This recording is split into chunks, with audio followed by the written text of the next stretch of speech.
സംസ്ഥാന സ്കൂൾ കലോത്സവം എന്ന് പറയുന്നത് കലാകാരന്മാരുടെയും കലയുടെയും ഒരു സംഗമ വേദിയാണ്. ഇവിടെ ഞാൻ എത്തുമ്പോൾ ഒരു കലാകുടുംബത്തെ തന്നെ പരിചയപ്പെടുകയാണ്. ഒരു കുടുംബത്തിലെ മുഴുവൻ ആളുകളും കലാകാരന്മാരായിട്ടുള്ളൊരു കുടുംബം. വയനാട്ടിൽ നിന്നാണ് ഇവർ വരുന്നത്. വയനാട് കൽപ്പറ്റയിൽ നിന്നാണ്. നമുക്ക് ഓരോരുത്തരെ പരിചയപ്പെടാം. എന്താണ് മാഷിൻ്റെ പേര്?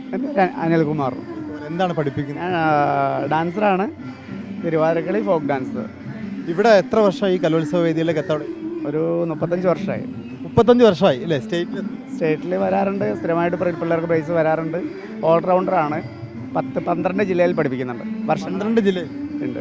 അതെ. ഒന്നാം സ്ഥാനം കിട്ടാനുള്ള ഒരു മത്സരത്തിൽ എങ്ങനെയാണ് അധ്യാപകരുടെ ഒരു പങ്ക്? നമ്മുടെ ജോലി വ്യക്തമായിട്ട് ചെയ്യുന്നു. പിന്നെ പിള്ളേരെ കഴിവ് പോലെ ഇരിക്കും.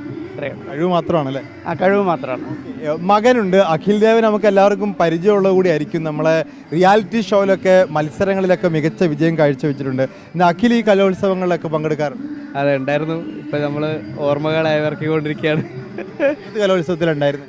ഞാൻ എൻ്റെ ലാസ്റ്റ് കലോത്സവം ഐ തിങ്ക് ആലപ്പുഴ വെച്ചിട്ടായിരുന്നു. അപ്പോൾ എൻ്റെ മെയിൻ ഐറ്റംസ് മാപ്പിളപ്പാട്ട്, വട്ടപ്പാട്ട്, അങ്ങനെ മാപ്പിള കലകളിലായിരുന്നു കൂടുതലും ഉണ്ടായിരുന്നത്. ജലദോഷമാണെന്നൊക്കെ പറഞ്ഞു. എന്നാലും രണ്ടുപേരും മാപ്പിളപ്പാട്ട് പാടിക്കൂടെ? ട്രൈ ചെയ്യാം.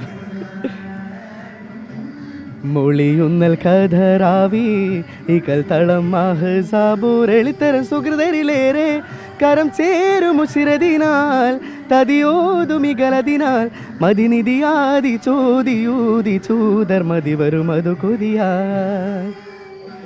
മാഷിന്റെ മകനാണ് അഖില്. മകളുണ്ട് അല്ലേ? മകളെ എന്താണ് ഐറ്റം?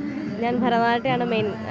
BA ഭരതനാട്യം കഴിഞ്ഞാണ് ശ്രീശങ്കരാചാര്യ കാലടി കലോത്സവത്തിൽ പങ്കെടുക്കാറുണ്ടായിരുന്നു. പങ്കെടുത്തിരുന്നു. +2 വരെ കലോത്സവത്തിലുണ്ടായിരുന്നു. പ്രൈസ് കിട്ടിയത് സ്റ്റേറ്റ് ലെവലിലൊക്കെ. ഇപ്പം പിള്ളേരെ പഠിപ്പിച്ച്. എത്ര കുട്ടികൾ ഇപ്രാവശ്യം വന്നു? ഇപ്രാവശ്യം 3 പേര്. അച്ഛനും മകളും തമ്മിൽ? ഇല്ല, ഞാൻ ക്ലാസിക്കലാണ് മെയിൻ. അച്ഛൻ ഫോക്ക്, തിരുവാതിര ഒക്കെ. ഹസ്ബൻഡാണ് അല്ലേ? ഓക്കെ. ഹസ്ബൻഡും ഏതാണ് ഐറ്റം? ഞാൻ ക്ലാസിക്കൽ ഭരതനാട്യമാണ്. പിന്നെ ഞങ്ങൾ ഒന്നിച്ചാണ് കാലടി യൂണിവേഴ്സിറ്റിയിൽ കോഴ്സ് കഴിഞ്ഞത്. ഇപ്പോൾ ഒരു 5 വർഷമായിട്ട് തുടർച്ചയായിട്ട് കുട്ടികളെ കൊണ്ടുവരുന്നുണ്ട് സ്റ്റേറ്റിൽ. ഈ വർഷമുണ്ട്. ഈ വർഷം 3 കുട്ടികളുണ്ട്. Higher secondary 2, ഹൈസ്കൂളും. നിങ്ങളൊരു ഫാമിലി ആകുമ്പോൾ എൻ്റെ ഒരു എല്ലാവരും കലാകാരന്മാരാണ്. എങ്ങനെയായും നമ്മളിപ്പോൾ സാധാരണ ഒരു ആഘോഷ പരിപാടിയിലൊക്കെ പോകുമ്പോൾ കുറേ കലാകാരന്മാർ ഒത്തുവരും. നിങ്ങൾ ഫാമിലിയിൽ തന്നെ കലാകാരന്മാരാണ്. എങ്ങനെ വീട്ടിലെ പരിപാടികളൊക്കെ നടക്കുക? വീട്ടിലെ പരിപാടികൾ എന്താ, ഇത് നമ്മൾ ഒരു ഫാമിലി ടൂർ പോലെയാണ് നമുക്ക് സ്റ്റേറ്റ് കലോത്സവം എന്ന് പറയുന്നത്. എല്ലാവരും കൂടെ വന്ന് എൻജോയ് ചെയ്യാൻ പറ്റുന്ന ഒരു സ്പേസാണ്. വീട്ടിൽ കലാപ്രകടനമൊക്കെ ഉണ്ടോ? തീർച്ചയായിട്ടും. ഫംഗ്ഷൻ വരുമ്പോൾ ഞങ്ങളെല്ലാവരും കോമ്പറ്റീഷൻ രീതിയിലാണ് വീട്ടിൽ പങ്കെടുക്കാറ്. ഒരു ഫംഗ്ഷനാണെങ്കിൽ ഇപ്പോൾ ഒരു കോമ്പറ്റീഷൻ മൈൻഡോട് കൂടിയിട്ടാണ് ഞങ്ങളെല്ലാവരും.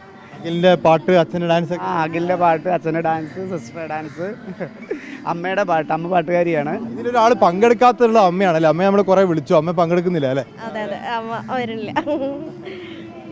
ഈ കലോത്സവത്തിൽ പങ്കെടുക്കുന്ന കുട്ടികളോട് പറയാനുള്ളത്? മാക്സിമം എഫേർട്ട് എടുത്ത് തന്നെ ചെയ്യുക. നല്ലൊരു ഓപ്പർച്യൂണിറ്റിയാണ് കലോത്സവം എന്ന് പറയുന്നത്. എല്ലാ മേഖലയിലും എല്ലാത്തിനും നന്നായിട്ട് തന്നെ ചെയ്യുക. ബാക്കിയൊക്കെ ഈശ്വരാനുഗ്രഹം പോലെ സ്റ്റേജിൽ വരാം. ഇതൊരു വളരെ അപൂർവമായൊരു കാഴ്ചയാണ്. ഒരു കുടുംബത്തിലെ മുഴുവൻ ആളുകൾ, ഇപ്പോൾ ഇതിലൊരാൾ പങ്കെടുക്കാത്തതുണ്ട്, ഒരു കലാകുടുംബത്തെയാണ് പരിചയപ്പെട്ടത്. ഇതുപോലെ 100 കണക്കിന് ആളുകൾ, കലാകാരന്മാർ ഒത്തുചേർന്നൊരു വേദിയാണ് ഇത്തരത്തിലുള്ള കലോത്സവങ്ങൾ. ക്യാമറമാൻ ഷബീർ വടക്കേങ്ങർക്കൊപ്പം DS Ranjith, reporter in report.